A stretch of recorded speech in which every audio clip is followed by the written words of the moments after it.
t'ai déjà dit, cette fois-ci, je vais vraiment comprendre la Bible.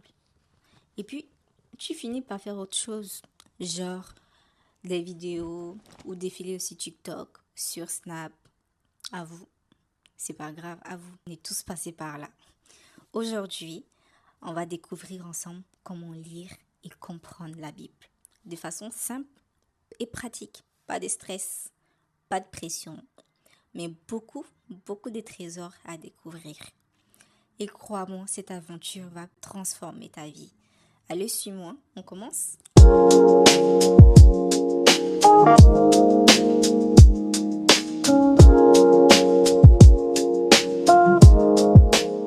Salut, comment tu vas? J'espère que tu vas bien. Moi, je vais bien. Et bienvenue dans cette toute nouvelle vidéo. Comme vous avez pu le constater dans le titre de la vidéo, aujourd'hui, je vais te donner en fait quelques bases pour apprendre à lire et comprendre la Bible. Pour la suite de la vidéo, je dirais en fait que je vais me maquiller en même temps. Et désolé si je regarde directement là, puisque j'ai le miroir qui est là. Et voilà, comme ça, c'est vrai, j'ai la caméra, mais avec le miroir, c'est plus facile. Comme ça, je me vois mieux. Je ne sais pas si vous comprenez.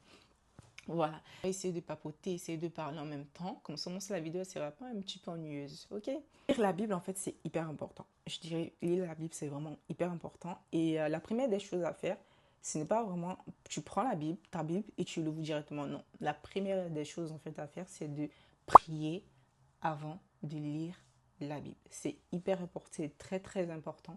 La prière, c'est très important. Avant de commencer à lire la parole, il faut prier. Et tu pries, tu demandes au Seigneur de... Du coup, j'utilise un gel. C'est un gel que j'ai pris, que j'ai acheté sur Shein. Ou soit une cire. Bref, c'est pas un tuto make-up non plus. Le plus important, voilà. Donc, du coup, comme j'ai dit, essayez de prier. De prier, en fait... essayez de prier avant de commencer à lire la Bible. En fait, cette étape est hyper importante. Lire la Bible sans prier, en fait, c'est comme essayer de cuisiner sans la recette. Tu seras mélangé, tu vas rien comprendre. C'est pareil, tu risques de tout mélanger et finir en fait perdu. C'est tout à fait ça. La Bible, en fait, c'est un livre. C'est un livre, en fait, c'est pas vraiment un livre, c'est plus qu'un livre. C'est la parole vivante de Dieu. C'est la parole vivante du Seigneur Jésus-Christ. Une prière hyper simple que tu peux faire. Tu peux dire, Seigneur, ouvre mes yeux pour que je puisse contempler les merveilles de ta parole. Simple et efficace. Vous savez, on n'a pas besoin de connaître énormément de versets bibliques. Non, pas du tout. Tu t'assois, tu dis, Seigneur, ouvre mes yeux pour que je puisse contempler les merveilles de ta parole. Et le Seigneur fera le reste. La deuxième étape, c'est choisir par où commencer. Du coup, là, j'utilise un anti-sérum de chez Dior. Vous savez, la Bible, une bibliothèque entière. C'est vraiment une bibliothèque. Et à l'intérieur, il y a tout. Toutes les histoires, tout ce que tu veux, l'amour, le partage, le pardon, tout. Et alors, par où commencer?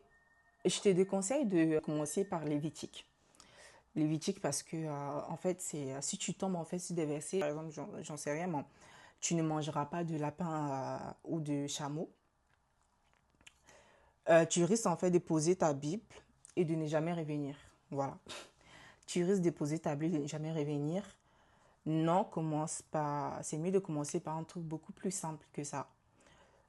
Commence par les 4 évangiles. Les 4 évangiles, c'est quoi? C'est Matthieu, Marc, Luc, Jean. Ces 4-là. Du coup, comme je dis, les 4 évangiles, je répète, c'est Matthieu, Marc, Luc, Jean. Ok.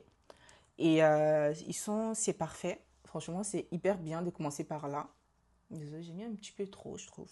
Donc, c'est ça.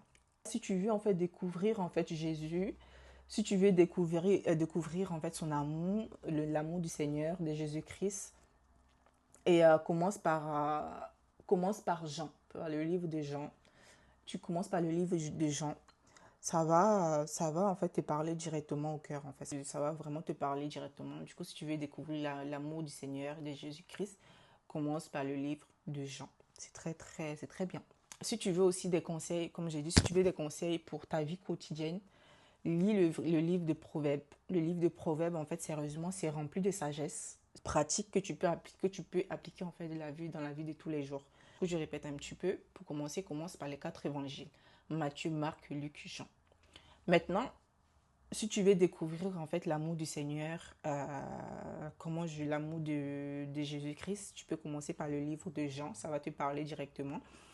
Si tu veux aussi des conseils en fait de la vie quotidienne, la vie courante, tu peux commencer aussi par tu peux lire plutôt le livre des Proverbes. C'est vraiment un livre rempli de sagesse et que tu peux aussi appliquer dans la vie de tous les jours. Voilà. L'inversion aussi que j'aime bien, là, ça se trouve aussi dans les livres de Proverbes. Toujours, comme j'ai dit, le livre des Proverbes, c'est vraiment rempli de sagesse.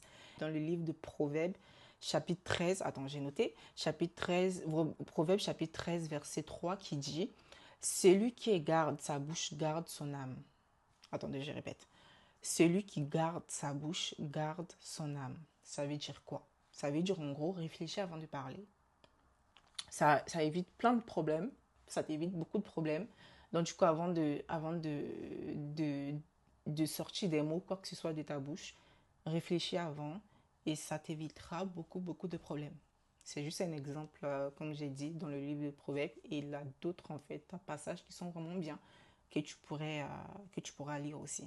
Je t'invite. Choisis un livre, en fait, qui te parle. C'est très, très important. Pas besoin de tout lire d'un coup. Franchement, pas besoin de tout lire d'un coup.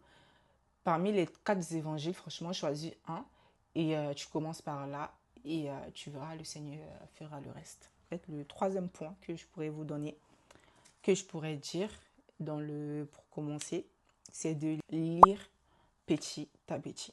Ok. En fait, ne te mets pas la pression. Ne te mets pas la pression. C'est pas un marathon. Tu n'as pas besoin de lire en fait 20 chapitres d'un coup, pas du tout. Commence doucement, un passage, un chapitre, ou même juste en fait un verset. Franchement, soit tu prends juste un verset biblique, juste un chapitre. Tu lis petit à petit et il n'y a pas besoin de lire en fait rapidement. Non, rapidement non. C'est pas la course, tu vas doucement et le Seigneur fera le reste. Un exemple, tu prends le livre de Jean. Jean chapitre 1 verset 1 qui dit en fait au commencement était la parole et la parole était avec Dieu et la parole était Dieu. Tu vois ce verset là, ce petit verset. Rien que ça en fait, tu peux en fait méditer là-dessus. Rien que ça, tu peux méditer là-dessus pendant des heures, même pendant des jours. Même pendant des jours. Tu peux te poser des questions. Tu peux te dire, ouais, qu'est-ce que cette parole, en fait, c'est quoi, qu'est-ce que cette parole, par exemple, la parole. Par exemple, comme on dit, au commencement était la parole était Dieu et la parole était avec Dieu. Tu peux te poser la question, c'est quoi la parole? Juste ça. Tu as dit, ouais, que c'est quoi la parole? Et aussi, tu peux aussi te poser la question, pourquoi la parole était là au début? Pourquoi elle était là dès le début? Tu peux noter. Et tu te poses ces genre de questions et tu essaies de méditer là-dessus et tu verras. Dieu va te révéler des choses. Ouais, là c'est bon. Prends ton temps. La Bible, en fait, c'est vraiment, je dirais en fait, la Bible, c'est comme un repas. Ça, c'est savoure. Ok?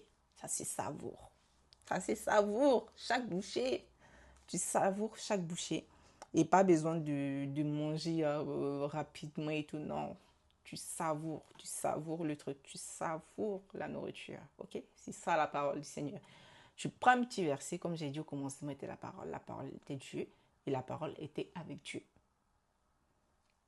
Dans le mot parole qui se répète à chaque fois, tu te poses la question, tu prends un petit carnet. Moi, ce que je fais, attendez, j'ai mon carnet là. Tu prends un carnet qui est là et tu notes. Tu te poses et tu notes les questions. Tu notes, ouais, c'est quoi la parole? Pourquoi la parole était là dès le début? Et tu verras, c'est des questions basiques. Pour ça, c'est l'étape 3. Lire petit à petit. Ça, c'est l'étape 3. Et l'étape 4, équipe-toi bien. Voilà, j'ai noté ça, équipe-toi bien. C'est très important. Là, je vais utiliser un bronzer. Voilà. Là, j'ai déjà entendu quelque part qui dit un bon lecteur de la Bible, c'est comme un randonneur bien équipé. Voilà. Ça, je sais pas où j'ai vu ça. Je me rappelle plus trop. Un bon lecteur de la Bible, c'est comme un randonneur bien équipé. Donc, du coup, je te conseille, en fait, je vais te donner, en fait, ce qu'il faut pour être bien équipé avant de commencer à lire ta parole. La première des choses, une Bible d'études. Et je trouve ça hyper bien. Moi, j'ai une Bible d'études. Attendez, je crois que... Ah, je me suis tachée. Attendez. Voilà. Moi, c'est celle-ci. Ça, c'est ma Bible d'études, celle que je l'ai achetée. Et j'ai acheté et elle est hyper bien. Vous avez le verset et en dessous, en fait, une explication. Ici, je trouve ça hyper bien. Donc, c'est bien de commencer avec une Bible d'études si tu veux vraiment comprendre. Ensuite, avoir un carnet pour noter, en fait. Avoir un carnet pour noter. Écris bien. Écris tes réflexions ou tes prières, par exemple. Je ne sais pas, moi. Tu peux dire merci Seigneur pour le souffle de vie que tu me donnes. Et Seigneur, merci pour ce verset, il me touche profondément, j'en sais rien. Tu peux écrire ça en fait, par exemple. Tu mets le verset, par exemple, que tu as lu. Et comme note, tu peux mettre merci Seigneur pour ce verset. En fait, il me touche profondément. Tu peux écrire ça dans ton carnet. Tu peux écrire ça dans ton carnet. Franchement, ce make-up, je ne sais pas du tout comment il sera. Le troisième outil que tu peux avoir, que je te conseille d'avoir, en fait, c'est des stylos. Donc, prendre tout, c'est avoir, en fait, des stabilos pour noter, en fait. Bon, tu surlignes, en fait, tout ce qui te parle, en fait. Et je trouve ça hyper bien. Par exemple, j'en sais rien, moi, tu peux, les promesses de Dieu, tu peux le mettre en jaune, les conseils en bleu, par exemple, ou les avertissements, par exemple, en rouge. Ça peut être aussi pas mal. Et ça rend en fait ta Bible en fait beaucoup plus vivante, je trouve. Ça la rend encore plus belle. Elle est belle, mais ça la rend encore plus belle, beaucoup plus vivante. Ensuite, il y a aussi un site que j'ai découvert. En fait, attendez, le site Enduring Word. Je ne sais pas si vous connaissez. Moi, je ne savais pas du tout. Je ne savais pas que ça existait. Et c'est quand je faisais mes recherches et tout, et j'ai découvert. Et en fait, c'est comme une Bible d'études, mais beaucoup plus virtuelle. Je ne sais pas comment expliquer. Si vous n'avez pas une Bible d'études, vous pouvez aller là-dessus, vous prenez votre verset, vous allez sur le site Enduring Word. Je suis désolée avec mon anglais, je suis vraiment nulle en anglais. Le site, il est en anglais, mais vous pouvez traduire en fait le site en français. Vous tapez le verset qui vous intéresse et il y a une explication du verset. Et ça, je trouve ça vraiment magnifique. C'est tellement bien. Et ça, c'est vraiment si vous n'avez pas en fait une Bible d'études comme moi. Du coup, l'étape 5, c'est comprendre le contexte. Ok? Quand tu lis en fait un verset, rappelle-toi qu'il était écrit dans un contexte en fait bien différent de la nôtre. C'est pas le même, c'est pas la même époque. Et par exemple, j'en sais rien moi, je donne juste un exemple. Là, j'ai noté dans Jérémie 29, 11. Dans Jérémie 29, 11 qui dit, car en fait, je connais les projets que j'ai formés pour vous. Car je connais les projets que j'ai formés pour vous dans Jérémie 29, 11. C'était d'abord en fait pour le peuple d'Israël que le Seigneur en fait a voulu nous faire comprendre cela. Mais aujourd'hui, c'est quoi? Mais ce verset en fait s'applique aussi de nos jours, on est bien d'accord. Ça rappelle toi aussi que Dieu en fait a un plan pour chacun de nous. Il a un plan pour toi, il a un plan pour moi, il a un plan pour tes frères, pour tes soeurs, pour ta famille, pour chacun de nous. Évite vraiment de sortir en fait les contextes, les versets dans leur contexte. C'est vraiment à éviter. J'en sais rien, moi. Tu peux tomber sur un verset qui dit... c'est quoi le verset même déjà qui dit... Attends. Judas alla se pendre. Ça se trouve dans la Bible. Tu ouvres la Bible comme ça et tu vois le verset qui dit Judas alla se pendre. Quand tu vois ça, tu fermes la Bible, tu dis oh. Tu réouvres la Bible à nouveau et tu vois un autre verset qui dit va, toi, et fais de même. Mais ouais, c'est pas logique. Oui, et ce verset-là se trouve vraiment dans la Bible. C'est pour ça, en fait, j'essaie de vous faire comprendre, de dire, ouais, que, essayez, en fait, de comprendre le contexte, en fait, du verset. Le contexte, en fait, ce que Dieu veut nous faire comprendre. C'est très, très, très important. C'est pas parce que tu vois ça que toi aussi, tu vas aller te pendre. Non, tu vois ça, tu dis, ok, bah, du coup, je vais aller, et tu vois, Judas alla se pendre, va toi aussi faire de même. Fais de même. Non, tu vas pas te lever pour aller te pendre. Non, pas du tout. Donc, du coup, c'est ça. Essaye vraiment de comprendre, en fait, le verset, le contexte, en fait, dans lequel, en fait, le Seigneur veut essayer de nous faire comprendre, de lire, en fait, aussi, de prier surtout, en fait, avant de commencer à lire la parole. OK. Utiliser, en fait, ce crayon Je l'ai acheté chez Kiko. Je sais que vous vous en foutez complètement, mais bon. Je l'ai acheté chez Kiko. Il est hyper bien. L'étape 6, en fait, c'est appliquer ce que tu lis. Vous savez, la Bible, en fait, la Bible, ce n'est pas juste un livre, comme j'ai dit au tout début. La Bible, ce n'est pas juste un livre pour apprendre. Pas du tout. C'est un guide, en fait, qui transforme ta vie, en fait, qui peut vraiment te transformer. Et après avoir lu, en fait, demande-toi, pose-toi des questions. Qu'est-ce que je peux, en fait, appliquer aujourd'hui après avoir lu ce verset? Par exemple, dans Matthieu, le livre de Matthieu qui dit aime tes ennemis. Aime tes ennemis. Ceux qui ne t'aiment pas, apprends à les aimer. Aime-les. Tu vois? Donc, quand tu viens de faire ça, tu notes, tu finis de lire, tu notes et tu demandes au Seigneur de t'aider en fait dans cette marche qui te donne en fait la force d'aimer en fait ce que tu n'arrives pas en fait à aimer. Je sais c'est compliqué, c'est pas facile, mais c'est que Dieu en fait, c'est que par la prière et que en lisant en fait la parole que toujours en la savourant tout le temps, on aura la force en fait d'appliquer sa parole de tout le temps en fait dans la vie de tous les jours. Ok? Quand le Seigneur dit en fait aimez vos prochains, aime ceux qui ne t'aiment pas, ça veut dire quoi pour toi? Peut-être le Seigneur veut te faire comprendre, veut te dire en fait de prier pour eux. Prier aussi pour ceux qui ne t'aiment pas, c'est aussi une preuve d'amour en fait. C'est aussi une preuve d'amour que tu peux faire.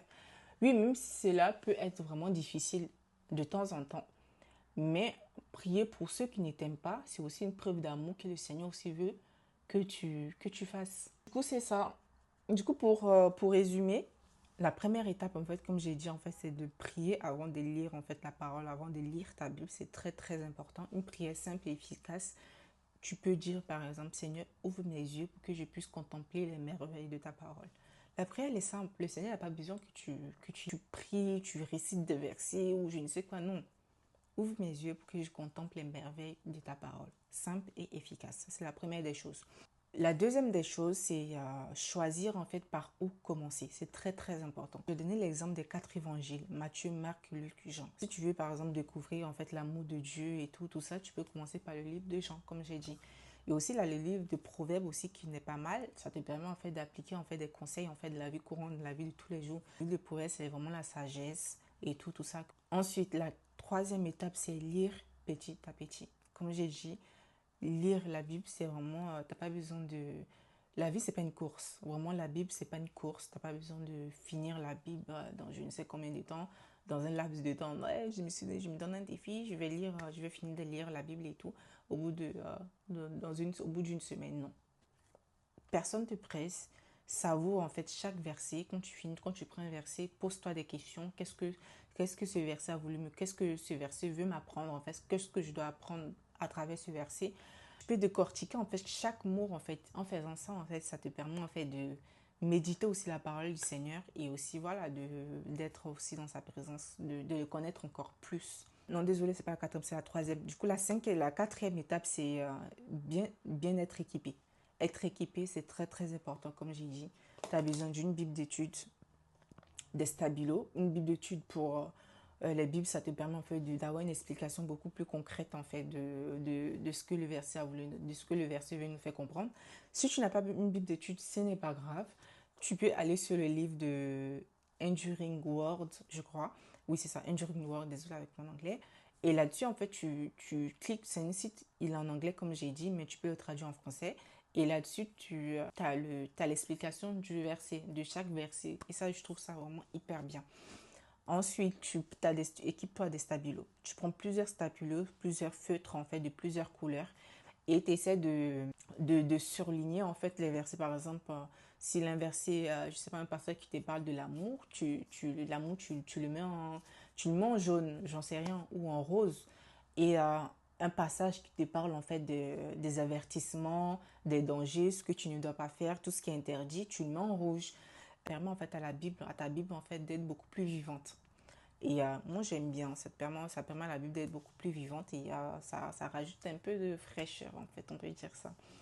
Voilà, et après ça, c'est ça, après ça, normalement, je pense que c'est bon. Étape 5, c'est comprendre le contexte. Il faudrait savoir que, comme j'ai dit, la Bible a été écrite dans un contexte qui est différent, dans une époque qui est différente de la nôtre. Donc, je vais essayer de comprendre le contexte de chaque verset. Par exemple, comme j'ai dit, tu vas, admettons, tu ouvres ta Bible, comme j'ai dit, et tu tombes sur un verset, ouais, Judas alla se pendre. Non, et après, un autre verset, tu tombes sur un autre verset, va et fais de même. Non, tu ne vas pas aller, tu vas pas aller faire ça. Donc, essaie de comprendre pourquoi le Seigneur a dit ça, pourquoi il a dit ça. Et voilà, c'est aussi très, très, très important. Étape 6, c'est appliquer ce que tu lis. Ça ne sert à rien de lire la parole, ça ne sert à rien de lire un verset et de ne pas appliquer en fait ce que tu lis. Non. Le but en fait c'est d'appliquer les conseils du Seigneur, ce qu'il veut nous faire comprendre, ce que le Seigneur veut nous faire comprendre. Du coup voilà, ça c'est la fin de cette vidéo.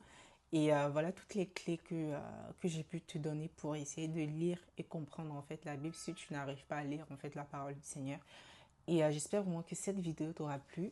Et j'espère aussi que mon petit make-up, franchement, je ne gère pas trop en make-up, je ne sais pas très très bien. En gros, c'est mon make-up de tous les jours. Pas de tous les jours, mais bon, bref, un truc vraiment simple, rapide et efficace. Et j'espère vraiment que toutes les clés que j'ai pu te donner, elles vont te servir. Et n'hésite vraiment pas. Dis-toi que la Bible, franchement, c'est pas compliqué. C'est vraiment pas compliqué. Tu te poses, tu pries. Et Dieu va t'ouvrir les yeux et tu verras que c'est vraiment une richesse, c'est vraiment une bibliothèque en fait remplie, remplie, remplie de merveilleuses, des histoires, remplie des choses qui pourront aussi t'apporter en fait, qui pourront te servir dans la vie de tous les jours. Donc du coup voilà, franchement lire la Bible c'est pas compliqué, c'est vraiment pas compliqué du tout. Moi aussi j'apprends, donc n'hésite pas si tu as vraiment aimé cette vidéo, n'hésitez pas à partager, à liker et aussi à commenter pour une nouvelle vidéo. Kiss.